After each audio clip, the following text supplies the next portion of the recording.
તો દક્ષિણ ગુજરાતમાં જળભરાવને કારણે અનેક ટ્રેનો રદ. Mumbai central Ahmedabad Gujarat superfast express train પણ રદ થઈ છે. Mumbai central Gandhinagar capital Vande Bharat express train રદ.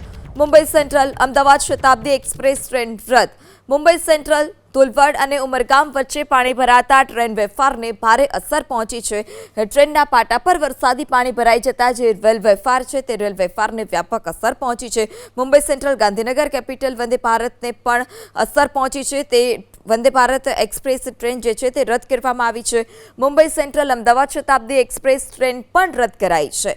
મુંબઈ સેન્ટ્રલ ધોલવડ અને ઉમરગામ વચ્ચે પાણી ભરાતા ટ્રેન વેપારને અસર. તો અમુક જે ટ્રેનો છે તેને શોર્ટ ટર્મિનેટ કરી દેવામાં આવી છે. અમુક ટ્રેનો કે જે તેના નિર્ધારિત સમય કરતાં ગંતવ્ય સ્થાન પર મોડી પહોંચી રહી છે, આગામી સ્ટેશન પર પણ મોડી પહોંચી રહી છે. ત્યારે રેલવે પ્રશાસન તરફથી પણ તમામ યાત્રિકો, તમામ મુસાફરોને અપીલ કરવામાં આવી છે કે ઘરેથી નીકળતા એક વખત તેમનું ટ્રેનનું સ્ટેટસ ચોક્કસપણે જોવે.